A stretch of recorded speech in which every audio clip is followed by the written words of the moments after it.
Selamat sore semuanya.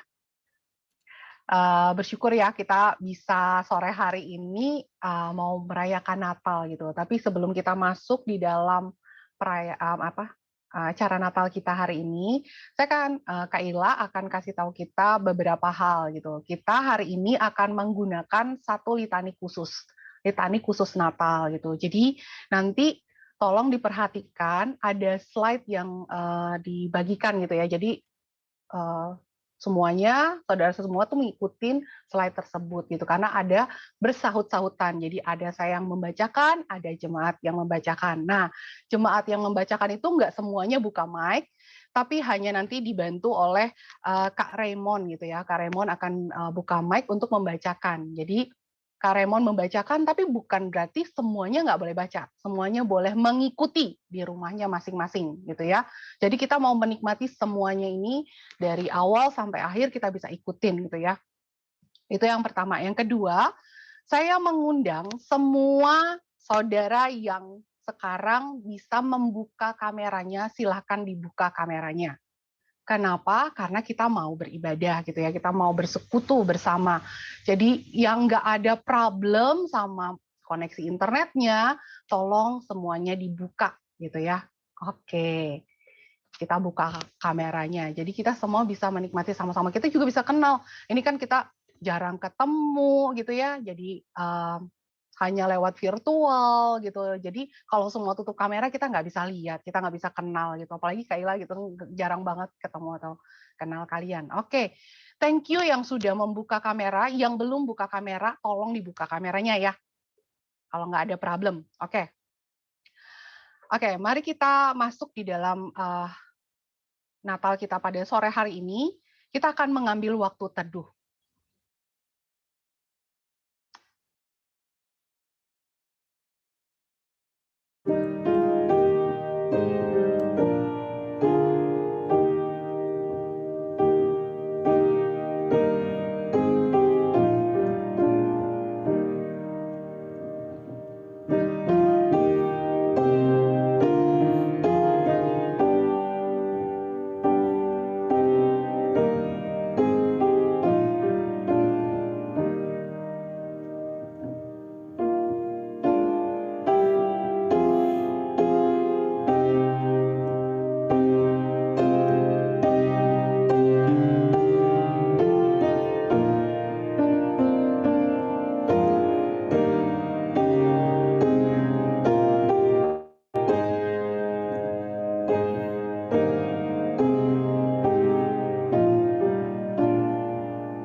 Tuhanlah yang menjadikan bumi dengan kekuatannya, yang menegakkan dunia dengan kebijaksanaannya, dan yang membentangkan langit dengan akal budinya. Apabila ia memperdengarkan suaranya, menderulah bunyi air di langit.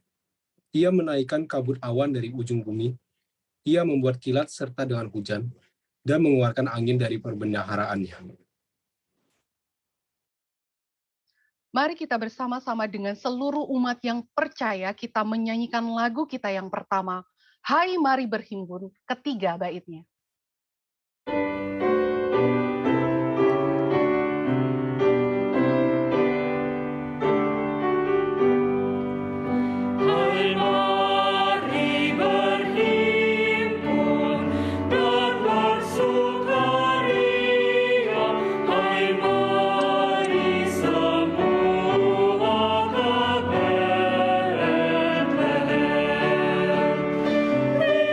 Lihat yang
Mari kita bersatu di dalam doa.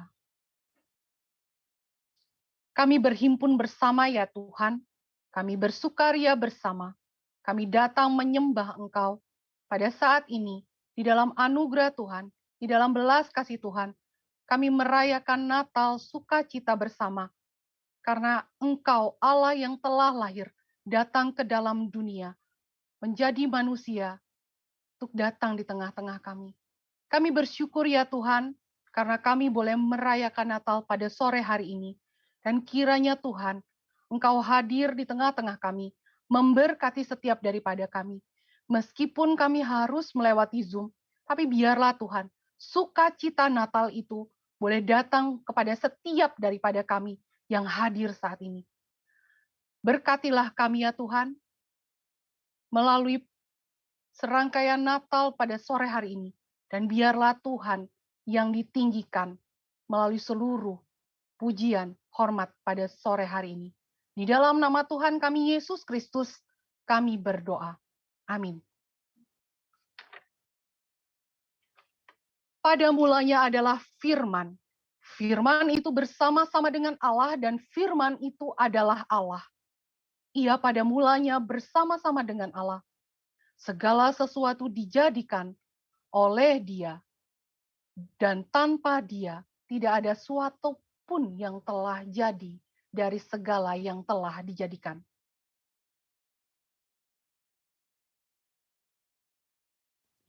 Dalam Dia ada hidup, dan hidup itu adalah terang manusia. Terang itu bercahaya di dalam kegelapan, dan kegelapan itu tidak menguasainya. Terang yang sesungguhnya yang menerangi setiap orang sedang datang ke dalam dunia. Firman itu telah menjadi manusia dan diam di antara kita. Dan kita telah melihat kemuliaannya, yaitu kemuliaan yang diberikan kepadanya, sebagai anak tunggal Bapa, penuh kasih karunia dan kebenaran. Mari kita menyambut dengan pujian dalam gelap terangnya bercahaya. Bait yang pertama hingga bait yang keempat.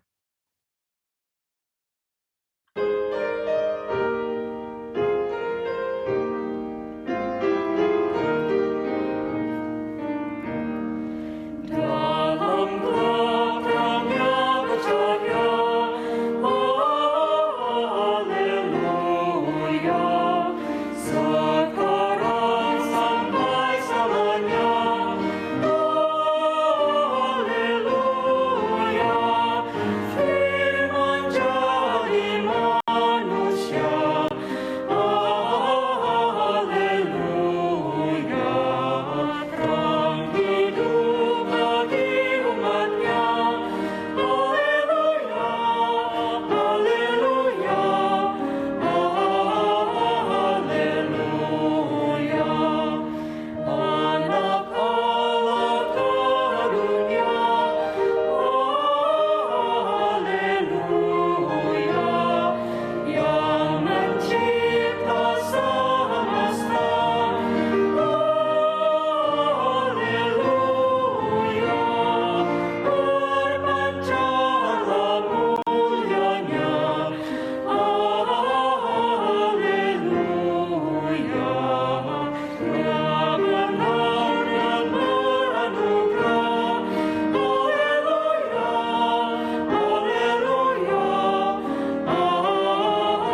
Sebab oleh karena ia sendiri telah menderita karena pencobaan, maka ia dapat menolong mereka yang dicobai.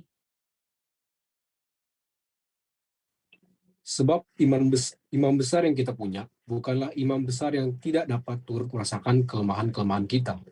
Sebaliknya, sama dengan kita, ia telah dicobai, hanya tidak berbuat dosa.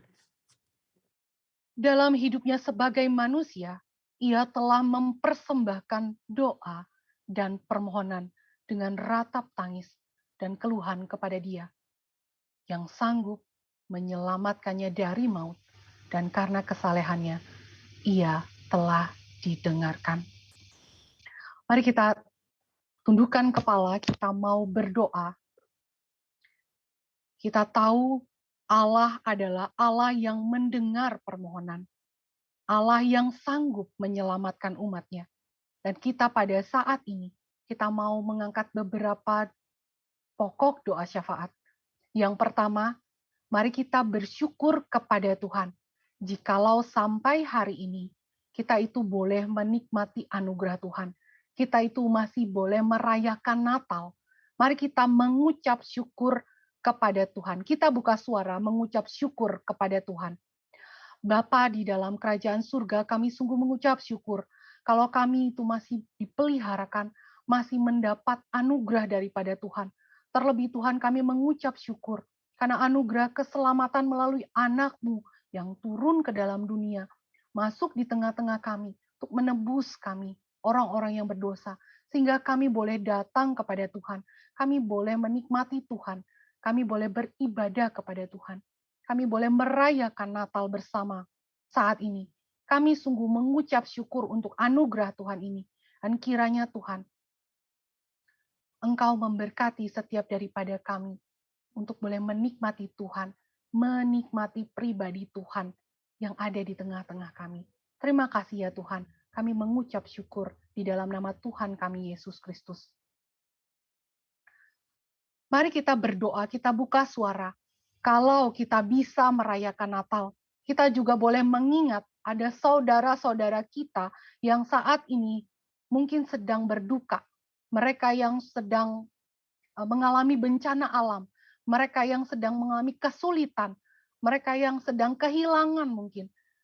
Mari kita buka suara, kita berdoa bagi saudara-saudara kita. Kalau kalian tahu ada nama-nama yang kalian ketahui, mari kita sebutkan nama-nama mereka. Mari kita buka suara, kita berdoa bagi saudara-saudara kita yang sedang kesulitan. Bapa di dalam kerajaan surga, kalau pada hari ini kami boleh bersukacita merayakan Natal, tapi di dalam perayaan Natal ini Tuhan, ada saudara-saudara kami yang sedang sulit, mereka yang sedang mengalami bencana alam, ada yang karena awan panas gunung berapi, kami juga berdoa bagi mereka. Ada yang kehilangan, ada yang mungkin kehilangan orang-orang yang mereka kasihi. Tuhan tolonglah, berbelas kasihlah. Kiranya penghiburan yang sejati datang dari Tuhan. Kiranya Tuhan menolong mereka, menopang mereka, menguatkan mereka, memberikan penghiburan. Terlebih dengan berita sukacita Natal, di mana Tuhan itu hadir di tengah-tengah umatnya, memberkati setiap umatnya. Dan kehadiran-Mu itu menguatkan, menghiburkan, meneguhkan setiap iman yang saat ini mungkin sedang berduka dan bersedih. Karena kami tahu Engkau Allah yang merasakan penderitaan umatnya. Berbelas kasihlah ya Tuhan bagi saudara-saudara kami yang kesulitan. Dan kami pada saat ini berdoa menyerahkan kesulitan, penderitaan, ataupun juga bencana yang sedang dialami mereka. Kiranya Tuhan memberikan kekuatan. Kiranya Tuhan juga memakai para pemerintah untuk boleh membantu mereka. Juga gereja-gereja atau orang-orang yang boleh terlibat saling membagikan kasih di dalam kesulitan yang saat ini mereka hadapi. Kami berdoa bagi mereka di dalam nama Tuhan kami Yesus Kristus kami berdoa. Mari kita menutup doa syafaat kita dengan doa Bapa kami. Bapa kami yang ada di surga, dikuduskanlah nama-Mu, datanglah kerajaan-Mu, jadilah kehendak-Mu. Berikanlah kami pada hari ini makan kami yang secukupnya, dan ampunilah kami akan kesalahan kami, seperti kami juga mengampuni orang yang bersalah kepada kami. Dan janganlah membawa kami ke dalam pencobaan, tetapi lepaskanlah kami daripada yang jahat, karena Engkaulah yang mempunyai kerajaan, kuasa, dan kemuliaan sampai selama-lamanya. Amin.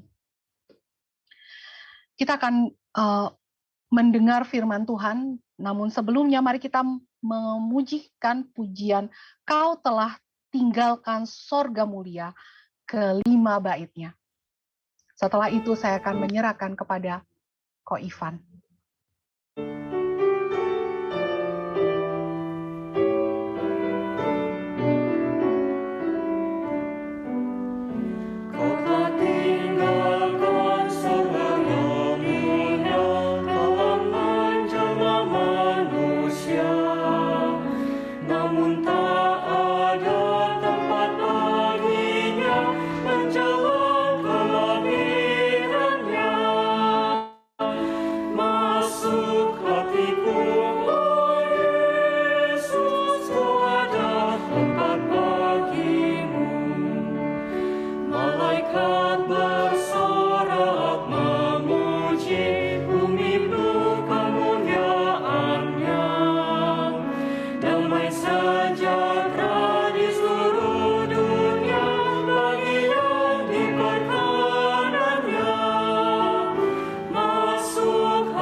Ya, selamat sore saudara sekalian.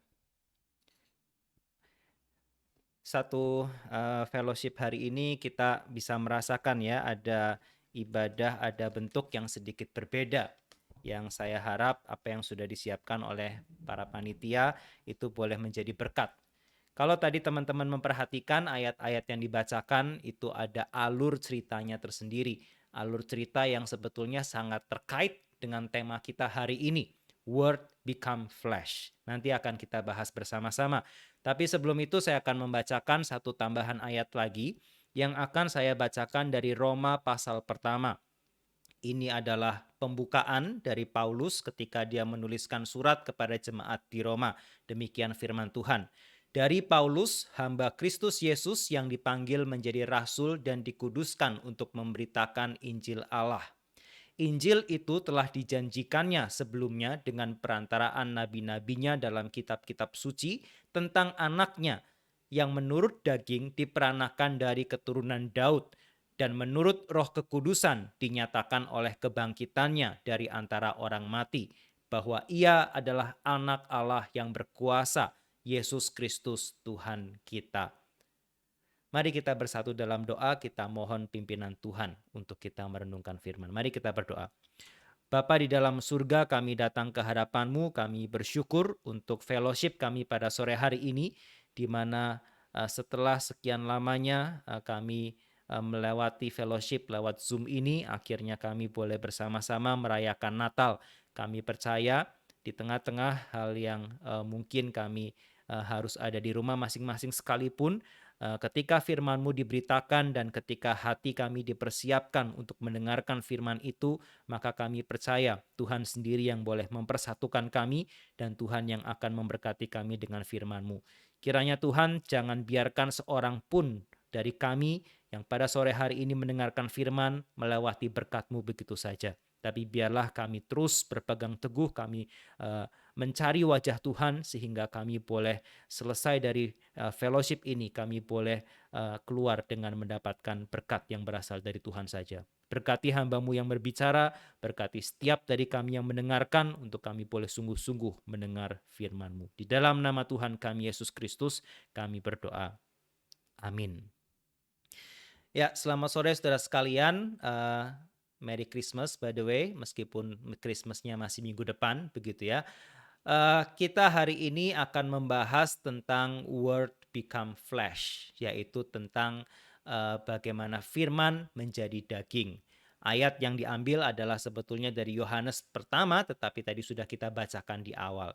Nah, saudara sekalian, tapi sebelum kita bicara soal hal itu ya, kalau kita bicara soal Christmas, kita bicara soal Natal, ya, kita akan melihat Natal itu sebagai satu hari raya Kristen yang mungkin paling banyak dirayakan di seluruh dunia.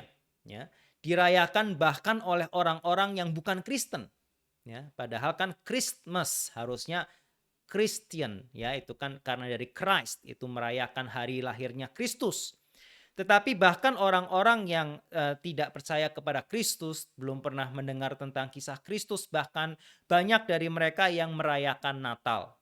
Ya, merayakan Natal. Dan ketika Natal itu sudah menjelang tiba, maka kita bisa melihat di seluruh dunia, kita melihat ada perubahan-perubahan suasana. Kita melihat ada perubahan mood. Ya, kita melihat orang-orang di situ kemudian bisa seperti berpikir sepakat gitu ya, bahwa ini sebentar lagi Natal. Harusnya ini menjadi nuansa, menjadi season yang dipenuhi dengan nuansa penuh sukacita. Ya. Maka di situ biasanya di dalam hari Natal kita biasa melihat orang itu saling mengirimkan makanan, ya, bertukar kado, ya, tukar parcel mungkin. Dan di situ juga orang terdorong untuk membantu mereka yang kekurangan, mereka yang susah. Bahkan mereka juga mengatakan ini Natal, kita harusnya belajar untuk saling mengasihi, saling memaafkan, saling menerima, begitu ya. Dan itu kelihatan dari film-film yang muncul, misalnya film-film yang muncul dari film anak-anak, film orang dewasa, film drama, film percintaan. Ketika bicara tema Natal, biasanya kira-kira nggak jauh-jauh dari situ. Ya. Tetapi yang disebut sebagai the spirit of Christmas ini, ya, semangat Natal. Ketika orang bilang ini bentar lagi mau Natal, kita harusnya punya semangat Natal yang penuh sukacita, ya, saling berbagi gitu, saling menolong, saling memaafkan, semangat Natal. Itu tapi sebetulnya semua dari mana sih asalnya? Dari mana semua? Kenapa yang namanya Natal harusnya memberikan semangat seperti itu? Nah, saudara, meskipun Natal tidak dirayakan oleh semua orang Kristen, tetapi sebagai orang Kristen kita bisa mengatakannya, Natal punya semangat seperti itu karena Natal itu berasal dari bukan saja the spirit of Christmas yang tiba-tiba muncul di bulan Desember, tetapi berasal dari the person of Christmas. Ada satu pribadi, ada satu orang di tengah-tengah hari raya Natal yang menyebabkan perayaan Natal punya nuansa seperti itu. Ya, punya nuansa seperti itu. Nah, di dalam Roma pasal pertama yang tadi kita baca, ya, Paulus mengatakan, aku memberitakan Injil. Ya, Injil yang telah dijanjikan Allah, diberitakan lewat perantaraan para nabi, lewat kitab suci. Nah, tapi apa itu Injil? Injil itu adalah tentang anak Allah. Anak Allah yang menurut daging diperanakan dari keturunan Daud dan menurut Roh Kekudusan dinyatakan oleh kebangkitannya dari antara orang mati bahwa ia adalah anak Allah yang berkuasa, Yesus Kristus Tuhan kita. Injil itu apa? Injil adalah Kristus. Injil adalah tentang anak Allah, Yesus Kristus Tuhan kita. Nah, seringkali kita nggak ngerti gitu ya, seringkali kita nggak sadar. Kalau saya tanya kepada kalian, apa itu Injil? Ya, apa itu Injil? Injil itu kabar baik. Oke, kabar baik. Tapi kabar baiknya apa buat orang Kristen? Bahwa Allah mengasihi kita. Ya oke, Allah mengasihi kita itu hal yang baik, tapi apakah betul itu yang dimaksudkan Injil di dalam kitab suci? Orang yang lain akan kemudian lebih spesifik. Oh, itu adalah kabar baik karena Allah mengasihi kita lewat anaknya yang mati bagi kita. Oke, itu pernyataan yang betul. Allah mengasihi kita, mengirimkan anaknya mati bagi kita. Tetapi kalau kita lihat kalimat Paulus tadi, ya, Injil itu adalah anak Allah itu sendiri. Kabar baik itu bukanlah sekedar tentang bagaimana manusia berdosa bisa diselamatkan. Ya. Tetapi Injil adalah anak Allah. Ya, jadi Injil itu bukanlah sekedar cara bagaimana manusia diselamatkan, tetapi Injil adalah tentang datangnya anak Allah. Nah, ini yang seringkali kita menjadi terlalu membuat Injil itu terlihat terlalu sederhana. Ya. Injil itu akhirnya sekedar cara manusia diselamatkan adalah percaya kepada Yesus. Saudara, memang kita diselamatkan ketika kita percaya kepada Yesus. Tetapi harus diingat bahwa Injil itu bukanlah sekedar itu. Injil itu bukanlah sekedar cerita atau cara bagaimana kita manusia berdosa bisa diselamatkan. Ya. Karena kalau Injil itu adalah sekedar cara bagaimana manusia diselamatkan, maka sebetulnya Injil jadi tidak jauh beda dengan agama lain. Injil Kristen tidak jauh beda dengan Injil dari agama misalnya Buddha, agama Hindu, agama Islam. Di mana agama-agama itu ya mengajarkan kepada manusia caranya bagaimana diselamatkan. Ya. Tetapi Injil di dalam kitab suci itu adalah tentang anak Allah, tentang satu pribadi, tentang seseorang. Tentang seseorang. Ya, jadi ketika Paulus mengatakan aku memberitakan kepadamu Injil, itu Paulus bukan sedang memberitakan gini ya cara kamu diselamatkan adalah gini gini gini, bukan, tapi Paulus sedang menceritakan tentang satu orang. Datangnya satu orang, yaitu Yesus Kristus, the person of Christmas. Ya. Nah, Saudara, sekarang pertanyaannya adalah kenapa? Kenapa dari the person of Christmas ini satu pribadi yang menjadi pusat inti dari hari Natal itu menjadi sekarang menghasilkan spirit of Christmas, semangat Natal di mana yaitu ada sukacita, ada cinta kasih, ya, ada saling berbagi. Kenapa? Kenapa dari pribadi Kristus Yesus ini menghasilkan semangat yang seperti itu? Karena pribadi Yesus Kristus ini ketika hari Natal dia melakukan apa yang disebut sebagai inkarnasi. Inkarnasi. Dan dari inkarnasi inilah akhirnya kita bisa mendapatkan the spirit of Christmas itu. Kalau orang dunia, mereka sekedar mau, ayo Natal, kita semangat Natal, kita merayakan Natal dengan semangat yang seperti ini. Kenapa harus seperti itu? Ya pokoknya seperti itu aja lah, karena itu kelihatannya baik. Ya mereka nggak bisa menjelaskan. Tetapi kita bisa menjelaskan kenapa hari Natal kita punya semangat seperti ini. Karena pada hari Natal ada satu pribadi 2000 tahun yang lalu di mana pribadi ini mengalami apa yang disebut sebagai inkarnasi. Nah, ini yang saya ajak kita renungkan bersama ya pada sore hari ini. Tentang inkarnasi, bukan reinkarnasi ya. Kalau reinkarnasi itu adalah kepercayaan Buddhis di mana orang mati kemudian lahir lagi menjadi makhluk yang lain. Entah itu menjadi sama-sama manusia atau menjadi kodok, menjadi sapi atau menjadi dewa gitu. Mungkinnya menjadi Buddha atau bagaimana. Nah, tetapi inkarnasi atau inkarnal atau di dalam daging ya.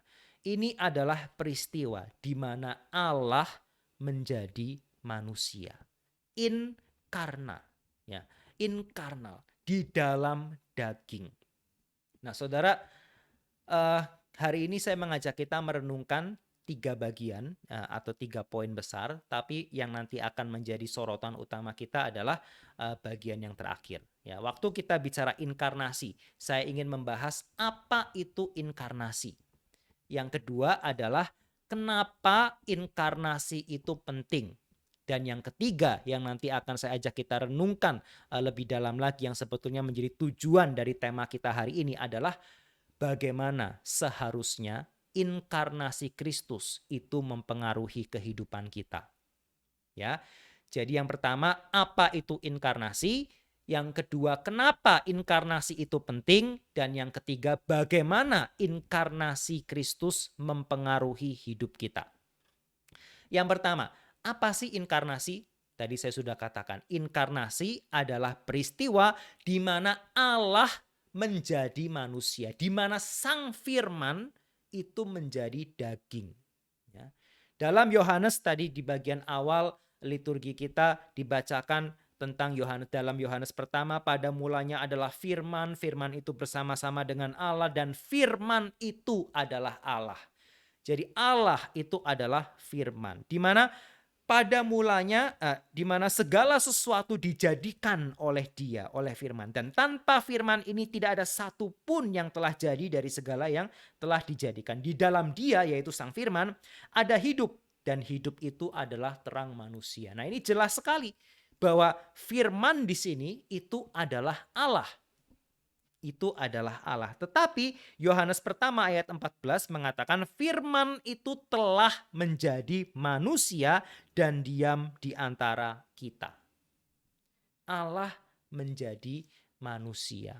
Ya, lalu tadi kita baca juga dari surat Roma tadi, ya, Injil tentang anaknya, anak Allah yang menurut daging diperanakan dari keturunan Daud. Jadi anak Allah diperanakan, dilahirkan atau menjadi keturunan Daud.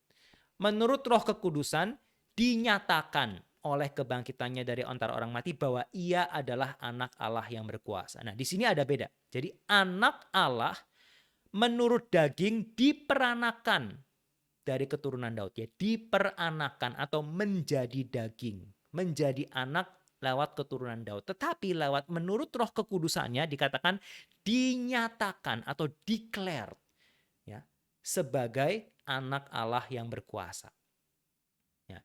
Jadi Kristus Yesus itu adalah satu pribadi yang menjadi keturunan Daud, tetapi dinyatakan, dideklarasikan sebagai anak Allah yang berkuasa. Nah, di sini kita bisa belajar apa? Di sini kita lihat ada perbedaan, ya. Di mana tadi kita bicara inkarnasi adalah Allah menjadi manusia. Allah menjadi manusia. Dan di dalam surat Roma kita melihat bahwa Yesus Kristus itu dinyatakan, ya, dia adalah anak Allah. Berarti memang dari sananya dia adalah anak Allah yang berkuasa. Tapi kemudian menurut daging diperanakan dari keturunan Daud. Ya. Jadi di sini kita melihat, ya, dalam proses inkarnasi ada Firman menjadi daging, Allah menjadi manusia. Tetapi ketika Allah menjadi manusia, kita melihat bahwa Yesus itu dari sananya adalah Allah. Dia dari sananya adalah Allah. Dia dari sananya itu dari awalnya, awal mulanya dia bukan manusia. Tetapi dia adalah Allah yang kemudian diperanakan menjadi manusia. Nah, tetapi di sini kita harus hati-hati. Ketika kita bicara inkarnasi, bicara Allah menjadi manusia, ya, kita bukan bicara bahwa ketika Yesus di hari Natal, dia menjadi seorang bayi di palungan, dia menjadi seorang manusia yang utuh, yang 100% adalah manusia, bukan berarti dia berhenti menjadi Allah. Bukan berarti dia berhenti menjadi Allah. Ya. Karena kita lihat di dalam kisah nanti pelayanan Tuhan Yesus, bahwa Yesus itu memiliki kualitas-kualitas sebagai Allah. Yesus punya kuasa sebagai Allah. Yesus punya pengetahuan yang tidak mungkin dimiliki oleh manusia tetapi dimiliki oleh Allah. Yesus bisa membangkitkan orang mati. Yesus bahkan disembah. Ya. Jadi Yesus di dalam hidupnya sebagai manusia, dia tetap memiliki kualitas sebagai Allah. Dia tidak berhenti menjadi Allah. Bahkan dalam surat-surat Paulus yang lain nanti kita bisa melihat bagaimana Yesus itulah yang nantinya menopang dunia ini. Anak Allah itu adalah pribadi yang senantiasa menopang dunia ini. Lah, kalau anak Allah berhenti jadi Allah dan kemudian menjadi manusia, siapa yang menopang dunia ini? Tidak ada. Ya, dunia ini akan hancur ketika Yesus itu berhenti menjadi Allah. Karena tugasnya anak-anak adalah menopang dunia ini. Ya, jadi dalam inkarnasi, Yesus yang adalah Allah itu menjadi manusia. Tetapi dia bukannya meninggalkan keilahiannya. Jadi apa dong? Yesus tidak membuang sifat Allahnya, natur Allahnya, tetapi Yesus mengambil natur manusia. Ya, nah ini bagian pertama ini ya, ketika kita bicara soal apa itu inkarnasi, kita sedikit mode kelas begitu ya. Kita sedikit seperti kelas dulu nih. Maka pastikan kalian jangan melewatkan konsentrasi ya. Inkarnasi Allah menjadi manusia, tetapi Allah tidak membuang kealahannya. Yesus jadi manusia, tapi Yesus tetap adalah Allah. Hanya saja Yesus yang tadinya adalah Allah saja, dia kemudian mengambil natur manusia. Jadi pada hari Natal, pribadi kedua Allah Tritunggal, Allah Anak, yaitu Tuhan Yesus. Dia yang adalah Allah, ya, bertahta di sorga. Sekarang dia mengambil natur manusia ke dalam dirinya. Sehingga di dalam dirinya, dia sekarang punya dua natur. Dia di satu sisi adalah Allah, 100% Allah, dan dia di sisi lain adalah manusia. Ya. Nah, ini adalah hal yang penting. Kenapa? Karena ini yang nantinya menjadi semacam satu hal yang menentukan hal-hal lain di dalam iman Kristen kita.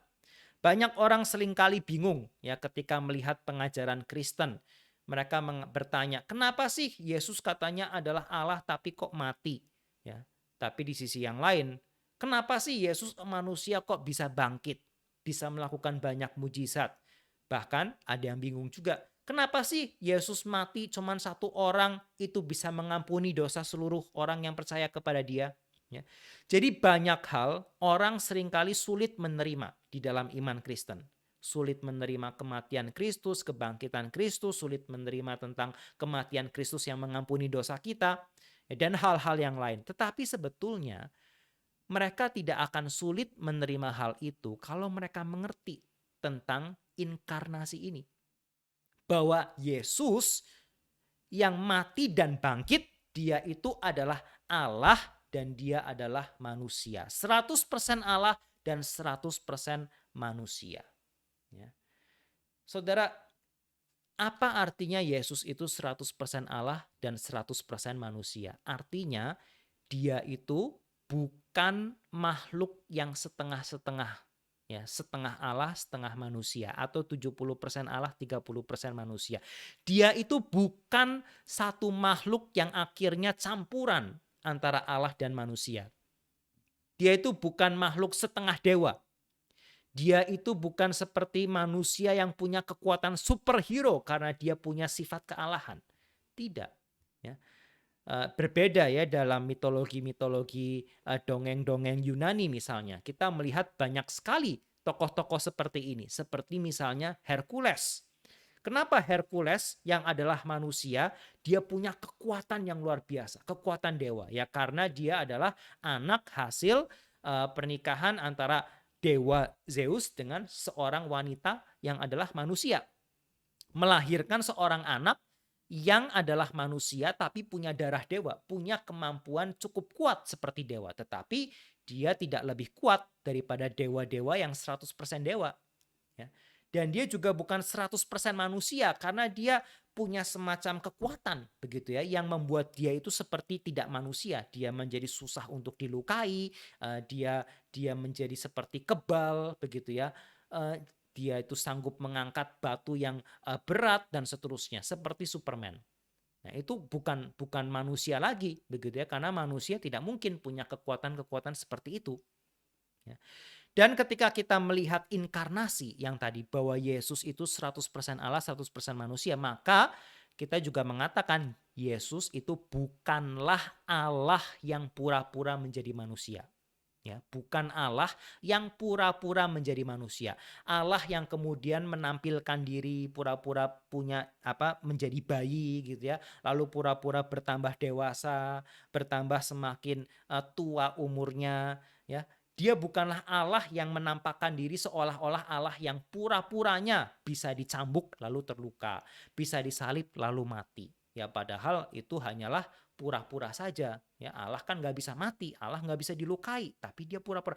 Bukan seperti itu. Ya bukan seperti itu. Dan Yesus yang adalah 100% Allah, 100% manusia itu juga bukan berarti dia sekedar manusia biasa, anaknya Yusuf dan Maria dari Nazaret yang kemudian dihinggapi roh Allah. Diberikan kekuatan super oleh Allah. Ya. Nah, ini adalah ajaran-ajaran bidat sebetulnya yang sempat muncul di dalam gereja awal. Tetapi ketika orang Kristen berkumpul, mereka mempelajari firman Tuhan, mereka melihat firman Tuhan sepertinya tidak menyatakan hal itu. Yesus itu bukanlah manusia yang kemudian dihinggapi roh Allah, lalu ketika disalib roh Allah itu pergi meninggalkan dia. Bukan, tapi dari lahir Yesus itu adalah Allah dan manusia. Dia bukanlah Allah yang pura-pura jadi manusia, pura-pura kesakitan, pura-pura menderita. Tidak, dia adalah Allah yang betul-betul mengalami semua penderitaan itu dan dia betul-betul bergumul. Ya. Jadi di sini kita melihat ya, apa itu inkarnasi? Inkarnasi adalah ketika Allah menjadi manusia, di mana sekarang Yesus, pribadi kedua Allah Tritunggal, itu sekarang punya natur Allah, sempurna 100% dan punya manusia, 100% manusia. Nah, itu adalah inkarnasi. Nah, kenapa ini penting? Kenapa ini penting? Kenapa kita nggak jangan bilang ya ini kayaknya mirip-mirip lah ya antara 100% Allah 100% manusia dengan ya tadi campuran seperti Hercules atau kemudian dia itu Allah yang pura-pura jadi manusia atau manusia yang dihinggapi roh Allah. Apa sih bedanya? Kayaknya nggak terlalu beda deh. Beda. Ya, beda sekali. Inkarnasi di mana Yesus sepenuhnya Allah, sepenuhnya manusia, itu sangat penting di dalam kita melihat iman Kristen, di dalam kita mengerti apa artinya keselamatan. Hanya ketika Yesus adalah sepenuhnya Allah dan sepenuhnya manusia, maka kita punya pengantara, punya jembatan antara Allah dan manusia. Manusia berdosa bisa datang kepada Allah yang suci, bisa diampuni dosanya. Kalau Yesus adalah sepenuhnya Allah dan sepenuhnya manusia. Kenapa seperti itu? Ya. Nah, ada seorang mengatakan bahwa inti dari pengajaran kekristenan itu adalah tentang place taking, ya, mengambil tempat. Ini kalau tidak salah dari Tim Keller mengatakan demikian. Apa sih yang menjadi semacam konsep inti di dalam kekristenan? Salah satu konsep inti kekristenan yaitu adanya place taking atau pergantian tempat. Ya. Misalnya apa? Misalnya kalau kita lihat dosa. Ya, problem utama manusia adalah dosa. Saudara, apa itu dosa? Dosa itu bukanlah sekedar kita melanggar hukum. Bukanlah sekedar kita melakukan hal yang buruk. Tetapi dosa pada intinya adalah ketika kita mengambil tempatnya Allah. Kita mengambil tempatnya Allah. Saudara, maksudnya apa? Maksudnya adalah ketika kita mengatakan pokoknya aku mau hidup semaunya aku. Ya, itu kita mengambil tempatnya Allah. Karena apa? Karena hidup kita bukan punyanya kita sendiri. Allah yang menciptakan kita, Allah menghadirkan kita di tengah-tengah dunia ini, memberikan kepada kita kehidupan, maka seharusnya kita bertanya kepada Allah, Allah bagaimana seharusnya aku hidup? Tapi kita mengatakan aku tidak mau taat kepada Allah, tidak mau peduli sama Allah, aku mau hidup bagi diriku sendiri. Aku mau menentukan apa yang baik dan apa yang benar. Dan itu yang terjadi di Taman Eden. Allah mengatakan jangan makan buah itu, tapi Adam Hawa mengatakan menurut saya makan buah ini tidak akan mati. Karena setan mengatakan demikian. Dan menurut saya setan yang benar. Saudara, menurut saya, maunya saya. Itu di mana saat itu berarti kita sudah mengambil tempatnya Allah. Mengambil tempatnya Allah. Dan ketika kita mengambil tempatnya Allah, Allah yang adalah kaisar dari seluruh alam semesta ini, maka bagaimana Allah berespon?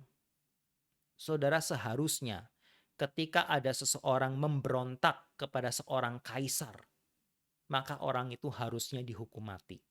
Ya. Kalau kalian lihat film-film dalam budaya Chinese misalnya, atau budaya apapun, ketika ada seorang kaisar yang kekuasaannya itu mutlak, ya, tidak boleh diganggu-gugat. Apa yang dikatakan kaisar itu adalah yang benar. Ya.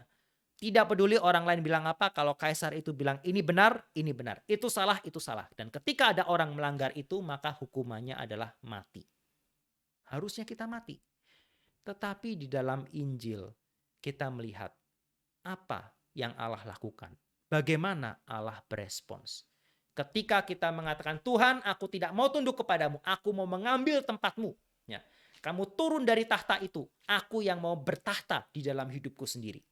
Saudara, ketika kita kurang ajar kepada Tuhan seperti itu, bagaimana Tuhan berespon?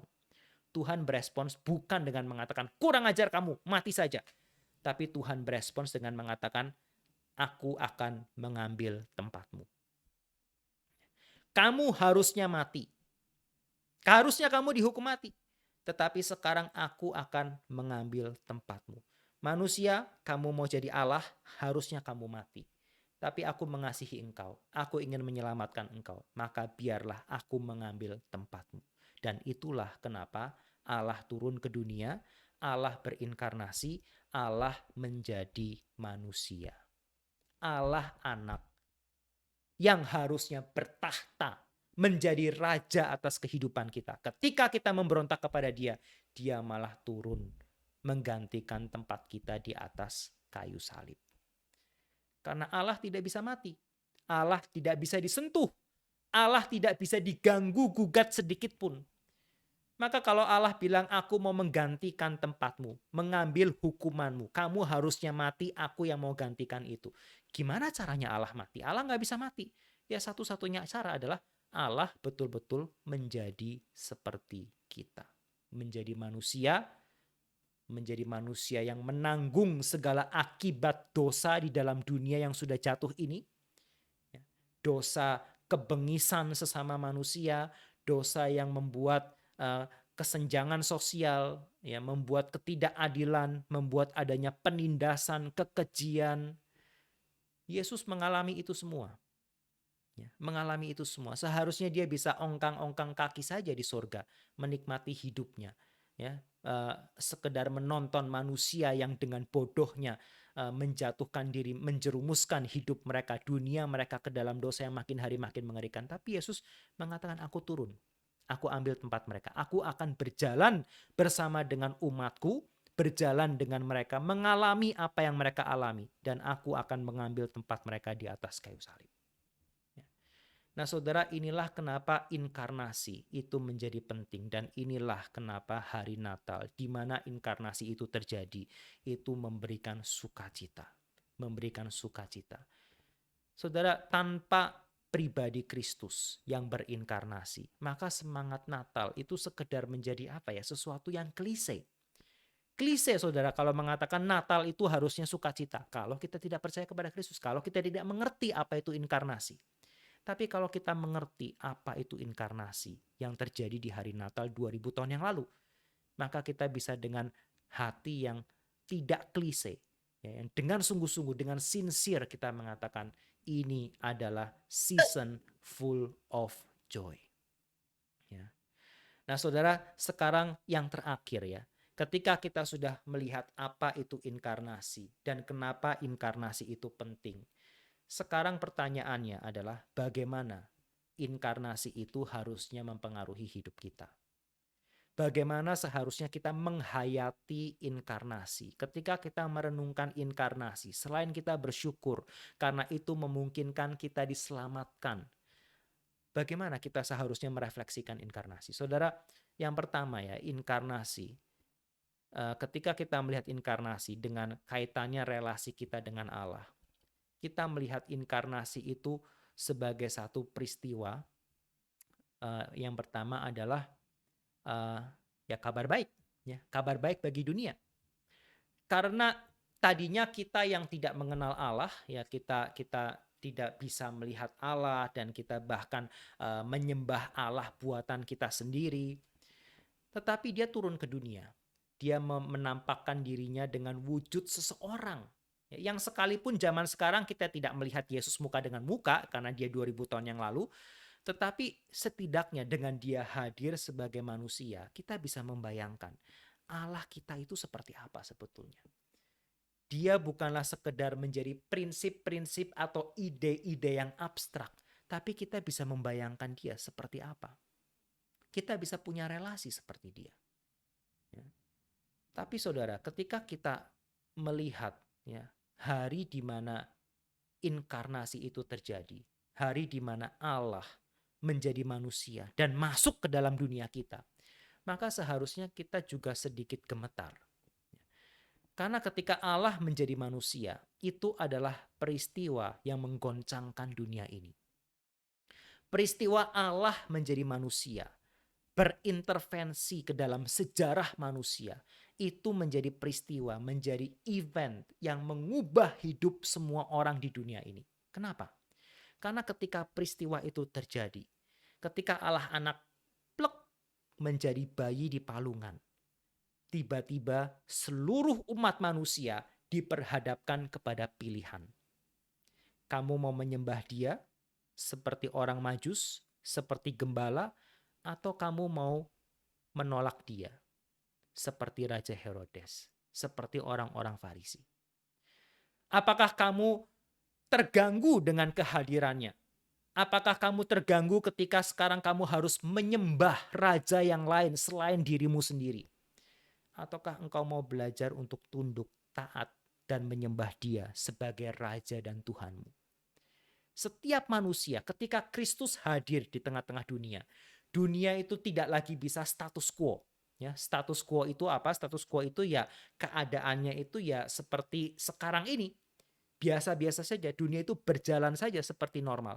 Tapi ketika Yesus datang ke dunia, menjadi manusia, dunia sekarang harus membuat pilihan. Setiap manusia harus membuat pilihan. Apakah engkau akan datang ke hadapan dia seperti gembala, seperti orang Majus, ataukah engkau akan mengejar-ngejar dia, membunuh dia, membuang dia seperti Raja Herodes. Ya. Dan yang kedua, saudara sekalian, ketika inkarnasi itu terjadi, ya, bukan saja sekarang kita harus berespons kepada Allah, kita bisa berelasi dengan Allah. Sekarang ketika kita sadar ada Allah yang berinkarnasi seperti ini, maka ketika kita melihat diri kita, ya, diri kita yang berhadapan dengan situasi dunia, itu juga seharusnya ada perbedaan. Ya. Maksudnya apa? Saudara, ketika manusia menghadapi penderitaan, ya, menghadapi ujian, pencobaan, inkarnasi itu memberikan kekuatan kepada kita. Karena dengan adanya inkarnasi, kita mendapatkan dorongan, kita mendapatkan penghiburan yang tidak terhingga, saudara sekalian. Mungkin gini ya, contohnya gini. Saudara, bayangkan dalam hidup ini tidak ada Tuhan yang berinkarnasi. Maka saya rasa nggak heran. Ya, kalau tidak ada Tuhan yang berinkarnasi, saya rasa tidak akan heran kalau hari Natal itu akan dipenuhi dengan manusia yang sifatnya itu seperti the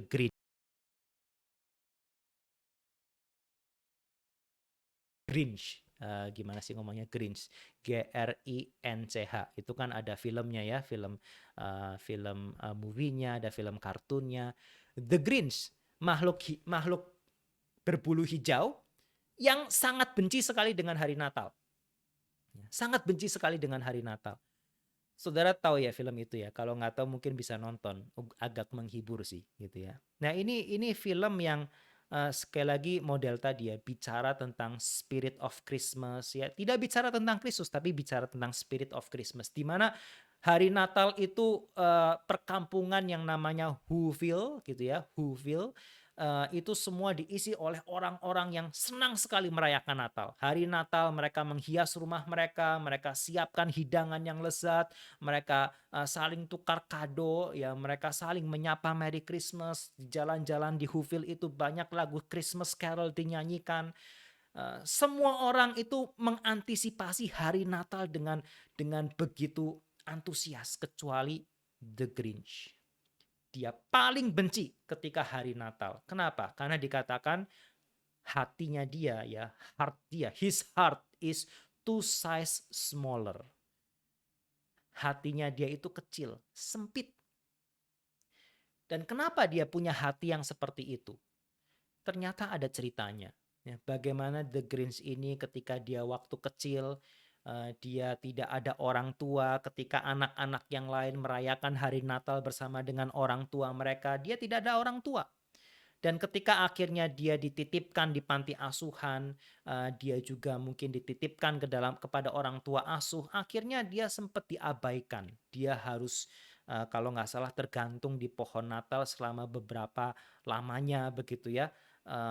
Tidak mengerti detailnya gimana begitu, tapi istilahnya dia diabaikan di hari Natal itu, dia betul-betul seperti anak yang terdampar. Dan ketika dia tumbuh besar, dia remaja, dia suka sama seorang gadis, tapi akhirnya dia dibully oleh temannya yang lain yang juga suka gadis itu, dan akhirnya dia diledek. Ya.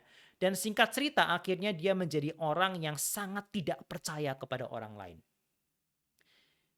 Dia memiliki trust issue, ya, broken trust. Dia tidak bisa percaya kepada siapapun juga.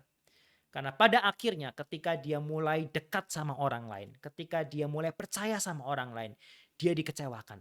Dia dikecewakan. Dan tidak heran saudara sekalian, kalau tidak ada Allah yang berinkarnasi, maka kebanyakan manusia akan menjadi seperti ini, bukan? Karena setiap manusia akhirnya adalah manusia yang berdosa. Kita manusia yang sebaik apapun kita akan mengecewakan orang lain dan dikecewakan oleh orang lain.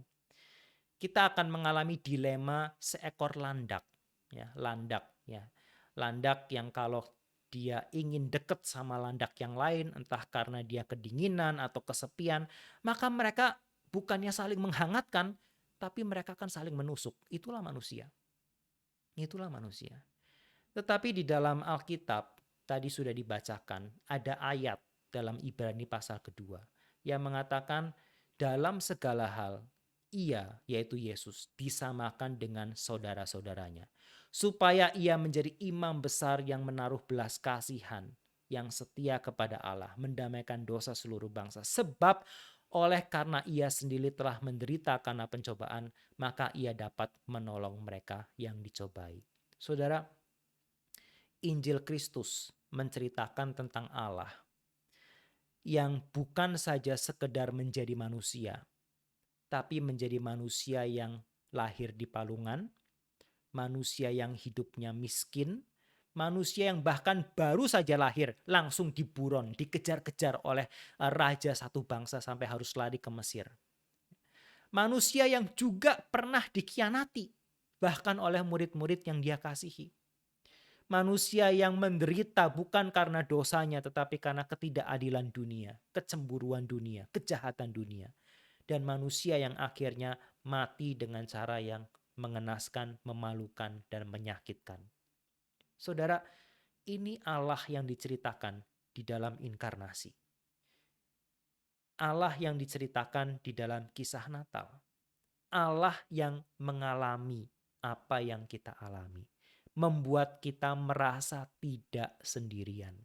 Membuat kita bisa percaya kepada Dia. Karena Dia rela mengalami apa yang kita alami untuk menyelamatkan kita. Ya.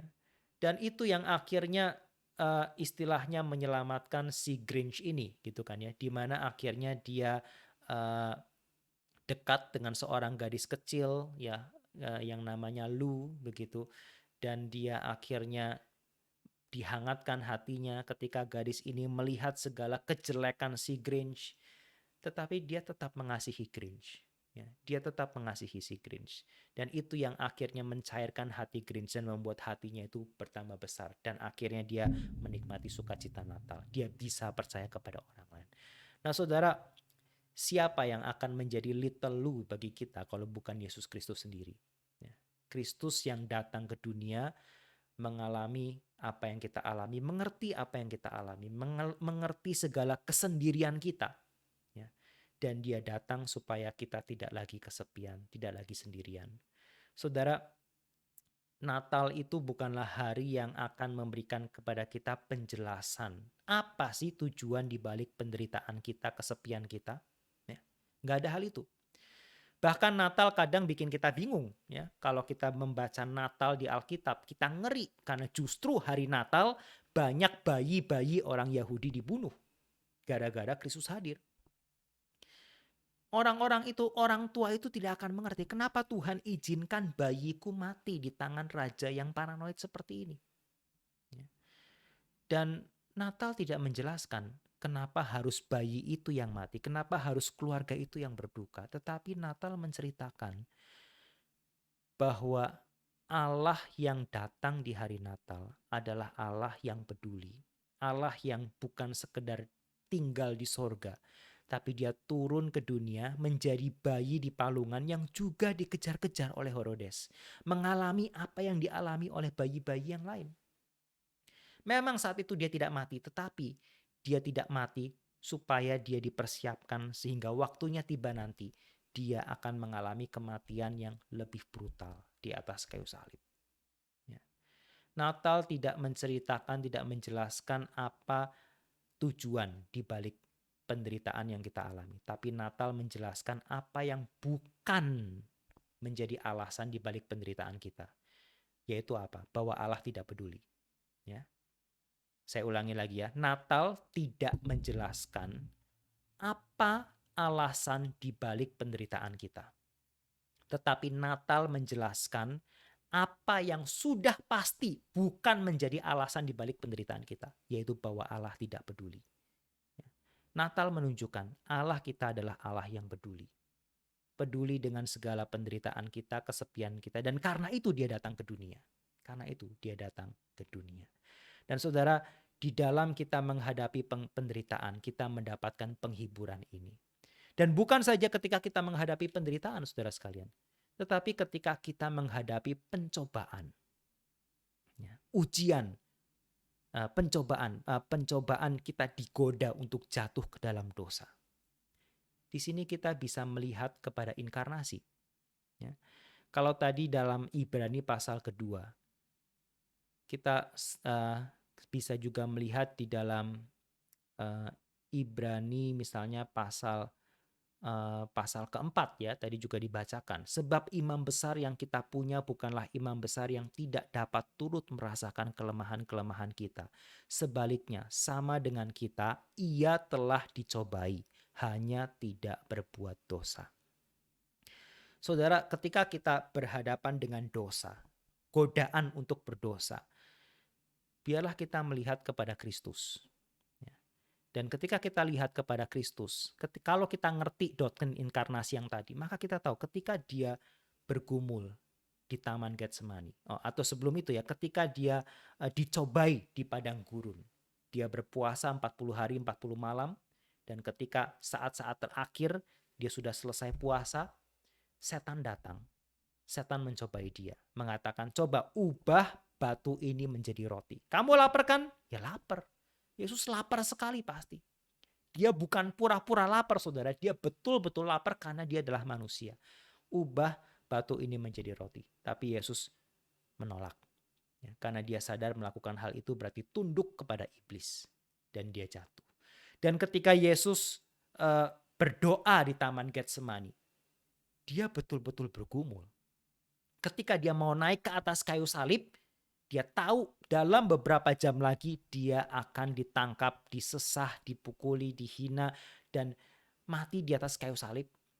Dia takut. Dia bukan menghadapi itu dengan kemudian oke, sebentar lagi ya, kira-kira sekian jam lagi, oke, saya pura-pura berdoa dulu gitu. Ya nggak apa-apa lah, saya sih sebetulnya nggak akan rasa sakit karena saya kan sebetulnya Allah yang pura-pura saja jadi manusia.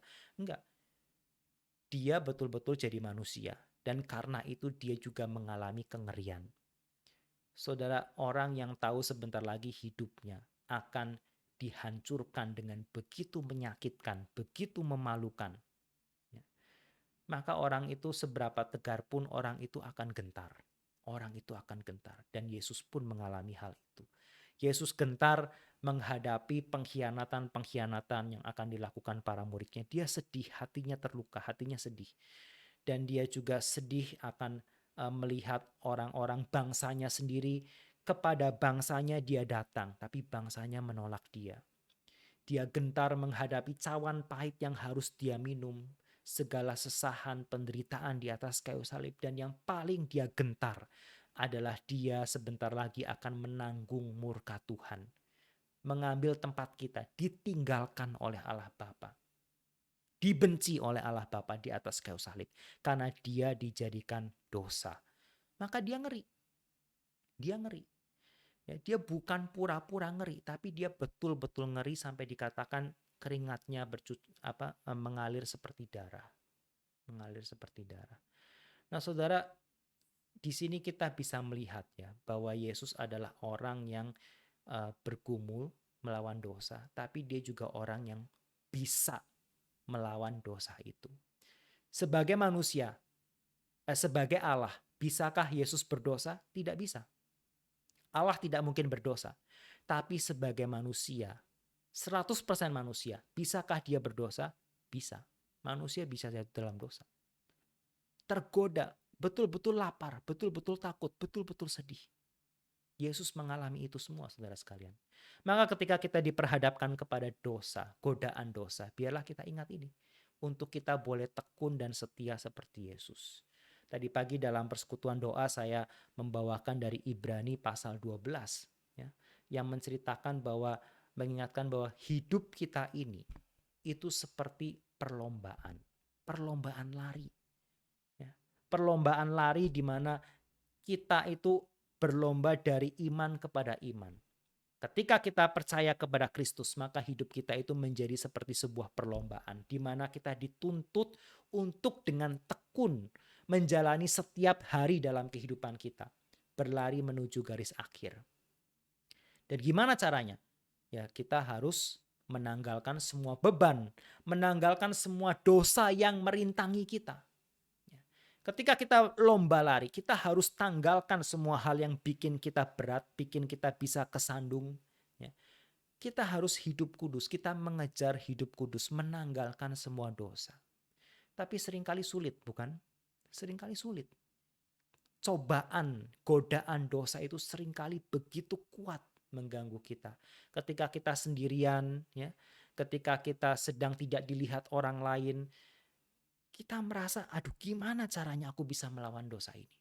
Nah saudara, Ibrani pasal 12 mengatakan, marilah kita melakukannya dengan mata yang tertuju kepada Yesus. Mungkin orang lain tidak melihat apa yang engkau lakukan di kamar ketika engkau sendiri. Tetapi biarlah matamu tertuju kepada Yesus. Yesus yang dikatakan dengan mengabaikan kehinaan, dia tekun memikul salib. Memikul salib, dia tekun selangkah demi selangkah menuju ke bukit Golgota. Dia pikul salib itu. Karena apa? Karena dia menantikan sukacita yang disediakan bagi dia, yang sekarang duduk di sebelah kanan tahta Allah. Saudara, ketika kita melihat Kristus yang menjadi manusia, melewati jalan salib itu, biarlah kita juga dikuatkan ketika kita dihadapkan pada ujian-ujian dosa itu. Ya.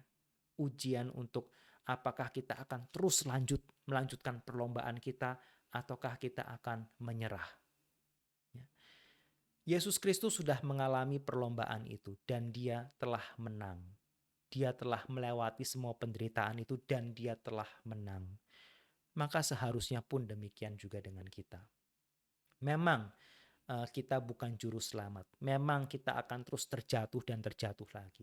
Tapi biarlah setiap kali kita terjatuh, kita bangun lagi, kita lihat lagi, memandang lagi kepada Kristus. Dan kita terus belajar hidup suci lebih dan lebih lagi. Saudara sekalian,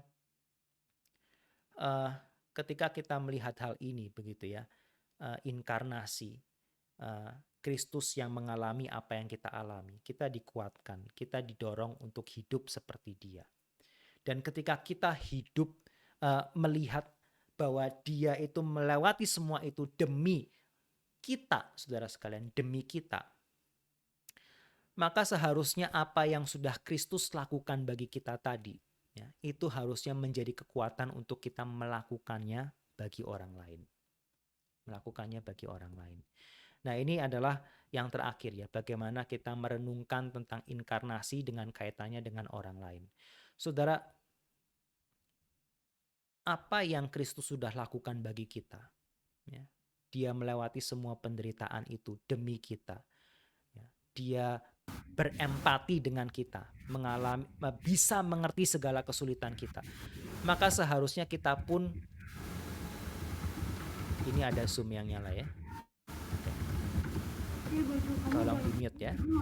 Nah, maka seharusnya ya kita pun menjadi orang yang bisa juga belajar seperti Yesus, ya, belajar sabar, belajar berempati kepada orang lain, belajar mengambil resiko. Oh, sorry, ini mic-nya kok saya taruh, lupa. Belajar mengambil resiko, saudara sekalian, belajar mengambil resiko, ya, seperti Yesus mengambil resiko datang ke dunia, mengambil resiko untuk ditolak oleh dunia ini, menderita, ya, diperlakukan tidak adil, maka demikian juga biarlah kita juga belajar bisa mengambil resiko untuk kita belajar mengasihi orang lain. Kita belajar berempati dengan orang lain. Saudara sekalian, ketika Yesus berinkarnasi, ya, Dia tidak berhenti menjadi Allah. Tadi kita sudah bahas. Tetapi Dia seperti menyingkirkan kemuliaannya Dia sebagai Allah. Dia datang ke dunia ini, ya, dan ketika orang melihat Dia, orang seperti tidak melihat Allah, gitu. Ketika Allah menampakkan dirinya kepada Musa, Musa melihat punggungnya Allah saja seperti berasa mau mati.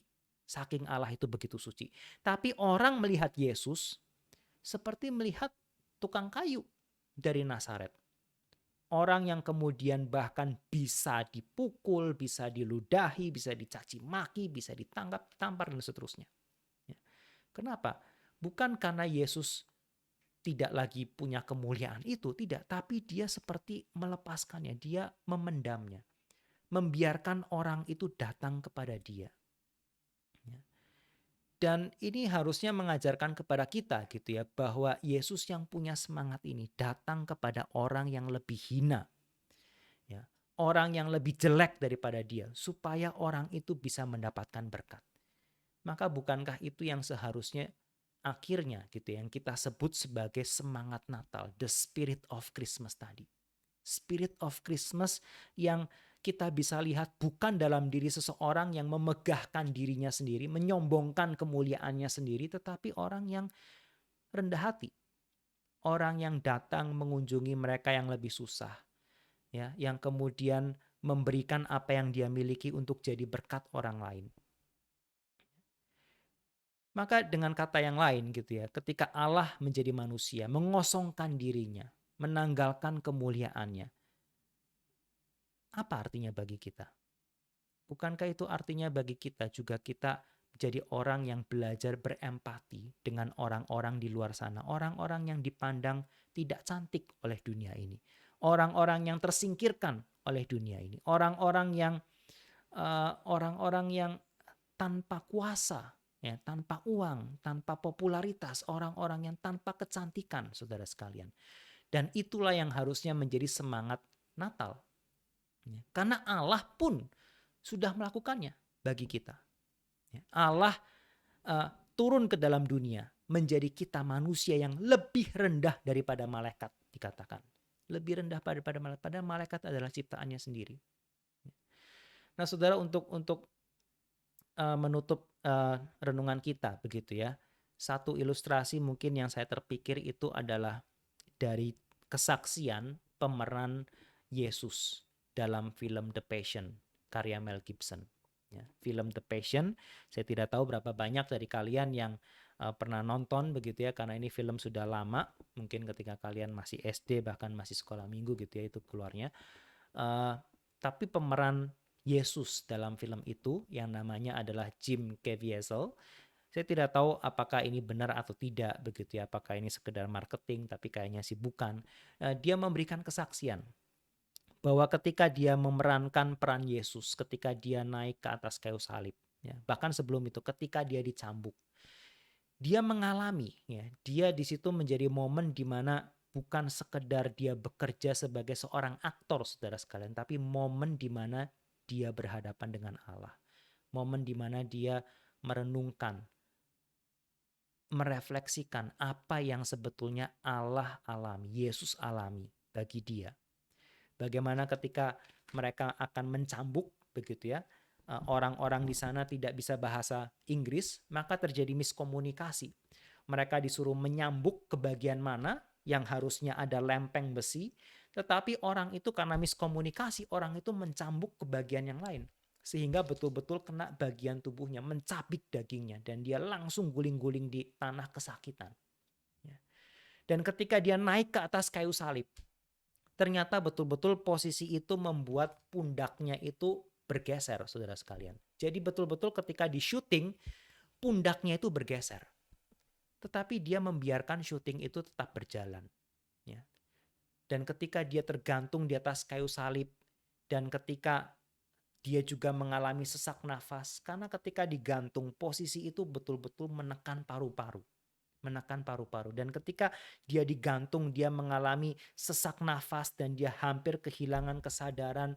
Saudara, bahkan ketika ada dokter yang periksa begitu ya, dokter bilang ini dia bisa mati.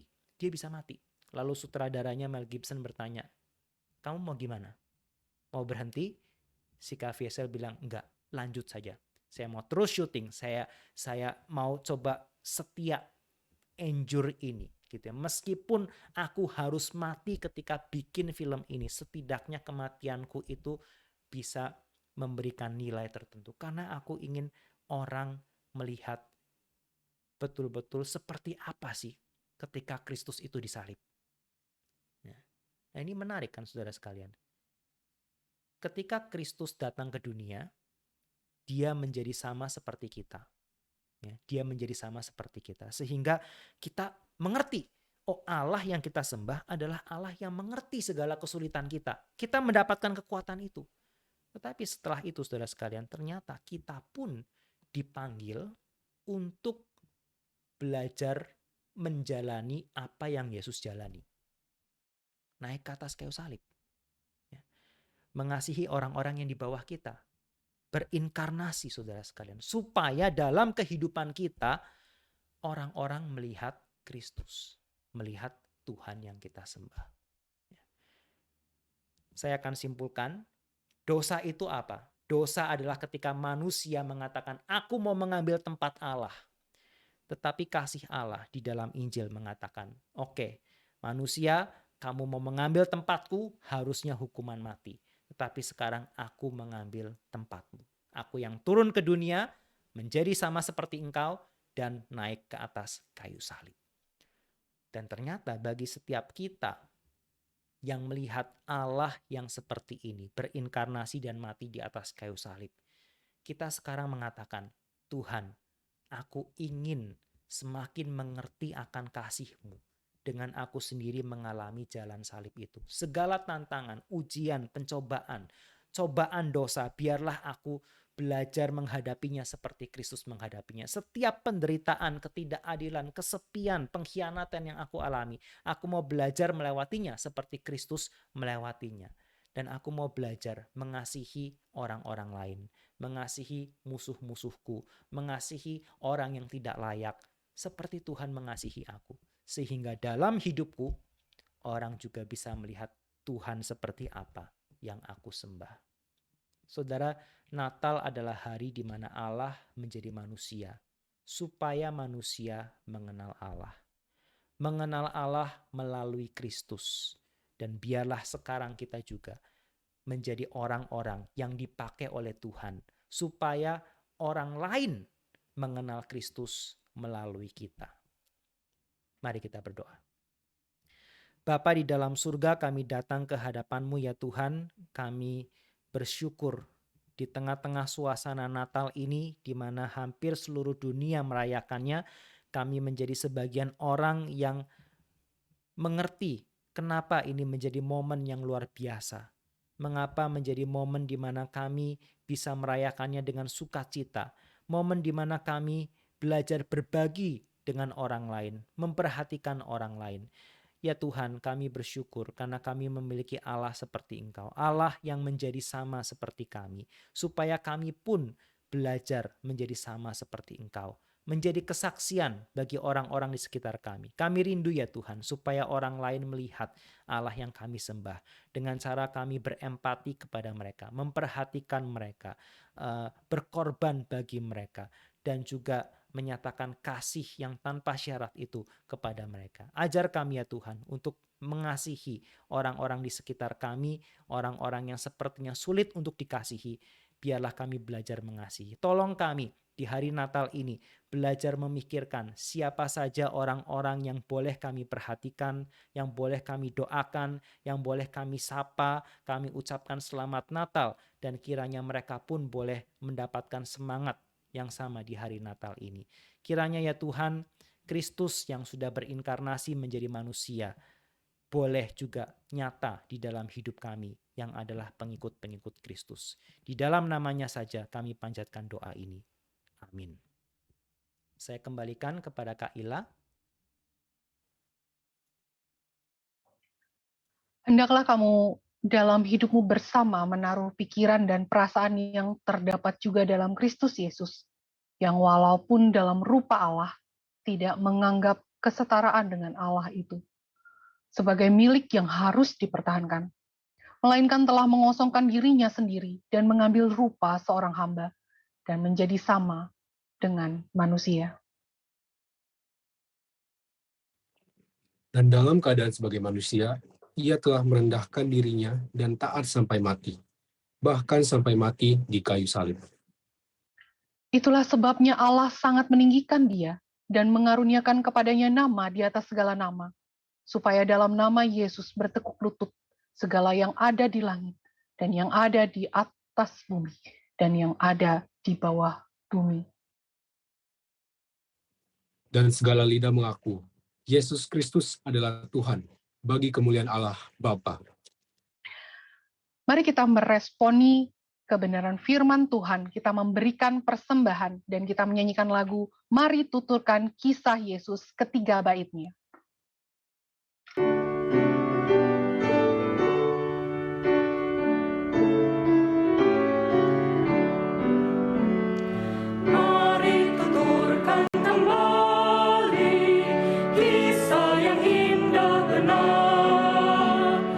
Warta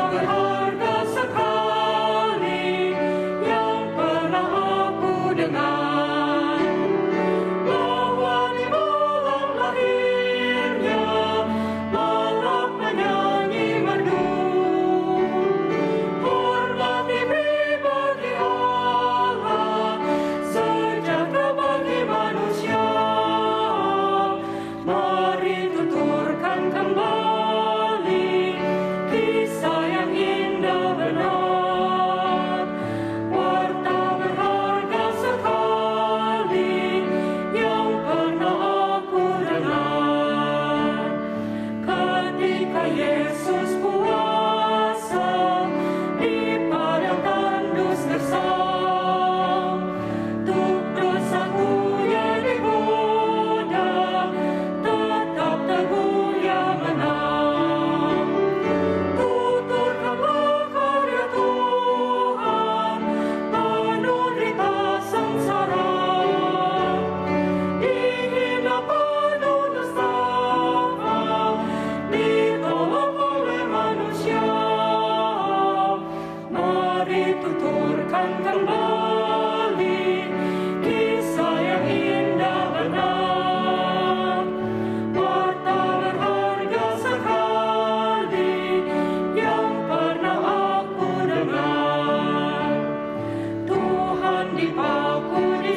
kita akan berdoa untuk persembahan dan sekaligus menutup Natal kita pada sore hari ini.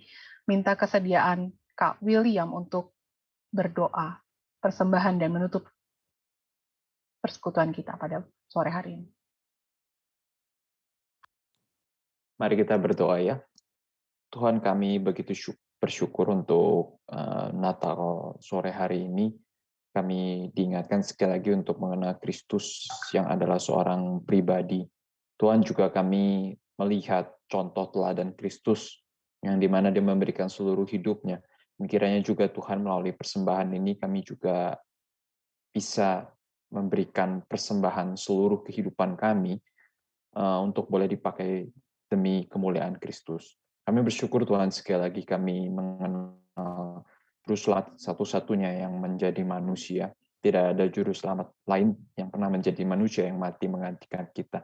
Kiranya Tuhan boleh memberkati setiap dari kami, memberkati persembahan yang sudah kami lakukan, dan juga memberkati seluruh anak-anak di tempat ini, sehingga menutup tahun ini kami tidak menutup dengan kekelaman ataupun kesedihan, karena adanya masa pandemi COVID ini, tapi kami juga boleh ditutup dengan berkat.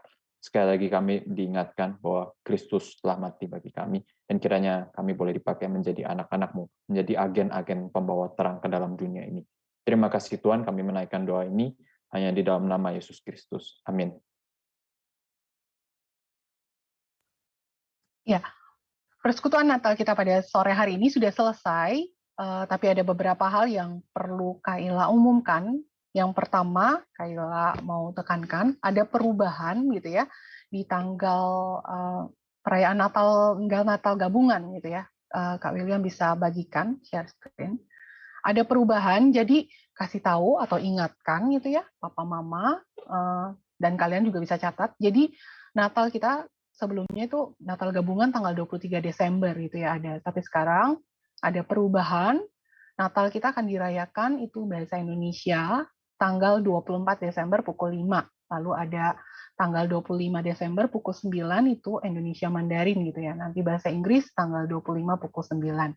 Jadi perhatikan ya, jadi bukan tanggal 23 lagi Natal gabungannya, tetapi tanggal 24 dan 25. Lalu setelah itu ada NREC. Nah ini kalian bisa bagikan ya. Yang belum daftar, khususnya juga kakak-kakak pembimbing yang belum pada daftar, tolong daftar segera gitu ya. Lalu yang lain, remaja juga boleh ikut ya, boleh bergabung di sini. Tapi harus daftar ya, supaya kita bisa mengetahui kalau bisa hadir fisik ataupun online gitu. Begitu. Ada tambahan dari Kak William untuk NRIC? Nggak ada. Nggak ada sih, Oke. ya cuma Oke. daftar Oke. aja.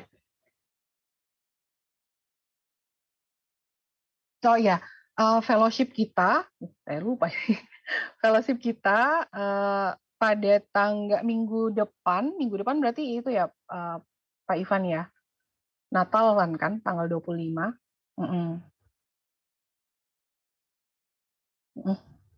Tanggal.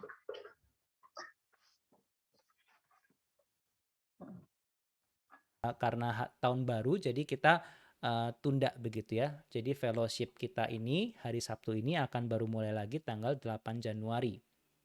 8 Januari kita baru akan ada fellowship lagi. Dan sedikit pengumuman, rencananya nanti mulai Januari tahun depan kita akan ada remaja fisik. Jadi buat teman-teman yang ikut kebaktian di pusat, kita akan ada remaja secara fisik, baik itu jam 7:30 ataupun jam 9:30 begitu ya. Jadi nanti akan ada pengumuman lebih lanjut. Nah, seperti biasanya remaja fisik itu sebulan sekali kita akan gabung ke kebaktian umum masih. Nah, jadi untuk bulan Januari, minggu pertama bulan Januari kita masih kebaktian umum, tetapi minggu keduanya yaitu tanggal 9 Januari ya, 9 Januari kalau nggak salah, kita akan mulai ibadah fisik pertama kita di RMCI. Jadi buat teman-teman kalau bisa datang di hari Minggu, yuk kita sama-sama join di persekutuan remaja ini ya, supaya kita yang udah lama nggak ketemuan kita bisa ketemuan. Oke, mungkin itu saja. Ada lagi nggak ya? Oke, nggak ada untuk yang fellowship ya, sudah jelas ya. Oke, sekarang Karena ini acara Natal gitu ya, Kak Ila mau ajak semua buka kamera, ada background, nggak ada background, semua buka kamera, karena kita mau foto bersama gitu ya. Ini momen nggak pernah ada, jarang-jarang kan ya, semua pada buka kamera. Jadi, eee, mau nggak ada background kek, ayo, yang nggak ada problem sama koneksi internetnya, sekali ini kita buka sama-sama supaya difoto ya, kita foto bareng gitu ya. Oke, Kak Ila masih hitung, 1. Oke, thank you semuanya, good. Iya, nah betul. Oh iya, itu tadi Kak Ila lupa bilang, tolong jangan foto jidat ya. Kak Ila nggak mau menyimpan momen cuman foto jidat nih, atau foto cuman, sebagian sini doang gitu ya, tapi foto wajahnya ya. Joel, coba kameranya boleh turunin nggak? Nah, good, kayak gitu, lagi. Gitu ya, kan bagus ya. Oke, silakan kakak-kakak yang bisa screenshot, yang sudah dapat tugas. Oke, senyum dong. Ini pada sukacita Natal nggak ya semuanya? Ini kayak berbeban berat semua gitu ya. Oke. Iya, di kelompok nanti pasti pada foto. Tuh, TJ aja senyum tuh lihat. TJ senyum tuh. Oke. Oke. Oke, good. Semua? Nah, ada yang baru buka nih, Kak. Silakan difoto kalau ada yang baru buka. Jangan setengah hidung doang ya. Oke. Sudah? Sudah di screenshot. Nanti di kelompoknya akan difoto lagi. Oke, terakhir, nanti silahkan didoakan di dalam kelompok. Ada beberapa teman-teman kita yang tadi Pak Ivan bilang, ini tuh adalah season full of joy. Tapi ini full of joy juga bagi mereka kayaknya double gitu ya, karena mereka ulang tahun gitu. Karena mereka ulang tahun, ada di sini, ini banyak banget lagi ya, ini bulan ini ya, Levina Sidik, kalau ada buka kameranya supaya kita bisa lihat, Levina Sidik, Afni Lovian, Lydia Janis Samosir, Keisha Aileen, Tandy Stewart, Reynaldo Pang,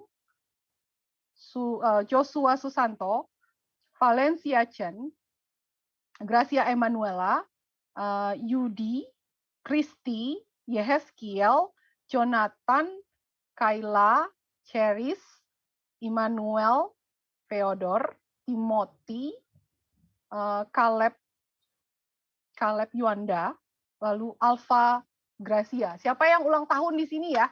Tolong ya buka kameranya atau kasih emo atau apapun lah bentuknya yang berasa ulang tahun. Keisha sih aku tahu ya dari kelompok aku. Oke, ya inilah wajah-wajah mereka ya kakak-kakak. Nih ada beberapa. Selamat ulang tahun ya. Tuhan memberkati, dan untuk yang berulang tahun kita boleh doa sama-sama kali ya. Kita boleh doa sama-sama, boleh minta Pak Ivan doain untuk yang berulang tahun, Pak Ivan, Ko Ivan.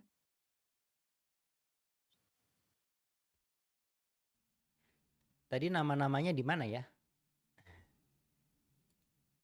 Di grup pembimbing, Kak. Oke. Ya, mari kita bersatu dalam doa.